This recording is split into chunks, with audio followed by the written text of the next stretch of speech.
Hi everyone, and welcome to our video on using the double angle formulas to find exact values, where we will be using the formulas kind of in reverse. So we had a previous problem where we use these formulas from left to right. So here they are again, and we'll write them down on that next page, but we use them left to right. These scenarios are right to left. So for instance, let's write down our sine of 2 theta, which is 2 sine of theta cosine theta. And let's write down our cosine of 2 theta, which has multiple options. It's the cosine squared of theta minus sine squared of theta is often the main option, but there could be others where we use a Pythagorean identity and then simplify. So for instance, one of them looks like this, and then one of them looks like this. Okay, so those are our different cosine double angles. And then we'll deal with tangent in a second. All right, so, but these are the equations that we use from left to right or right to left. So let's use them. So on this problem, it's saying find the exact value, and notice we can't do sine of 11 pi 12ths or cosine of 11 pi 12ths very quickly.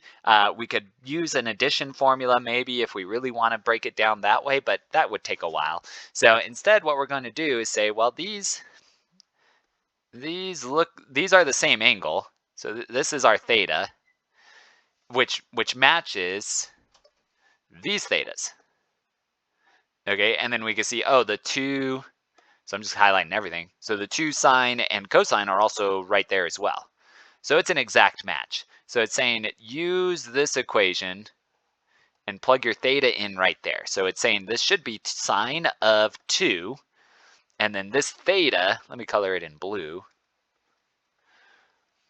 is right here.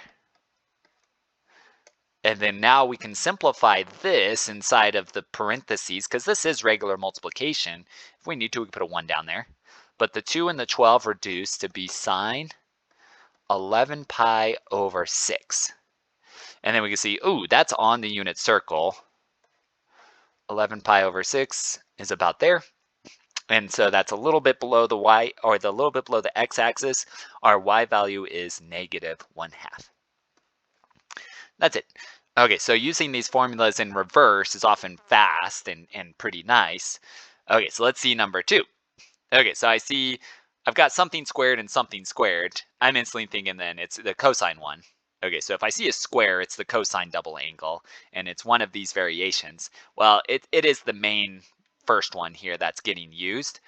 I'm going to color code again in blue. So these are the angles, and they happen to be the same. So that's this, and this angle right here. So what we're saying is this is the same thing as cosine of 2, and then put in the 67.5 degrees. And then from here, we'll just simplify that. Okay, so multiplication again. When we multiply that, we get 135 degrees. And then that's, again, on the unit circle. In quadrant 2, our x-coordinate in the middle of quadrant 2 is negative square root of 2 over 2. That's that. All right, now we've got the tangent case. So in the previous video, I was saying we probably don't really need to know the tangent. Here it is, because often sine over cosine gets the job done. Well, I also did mention, see my arrow, it might be, try to maybe not memorize. So again, we've got lots of memory space going on in trig that's already used. But just to kind of look at, if you have some weird tangent fraction and it's saying to simplify and then find an exact value, it's probably simplifying into something nice like this double angle formula. And really, the only thing that I truly memorize out of this, I'm going to highlight it, is that 2.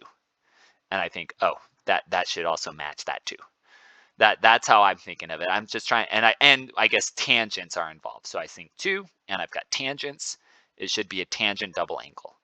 Okay, so instead of memorizing that full thing, that's how I break that one down. So I see, oh, I've got a 2 here. So that means it should be tangent of 2, and then something. Well, the something is the angle.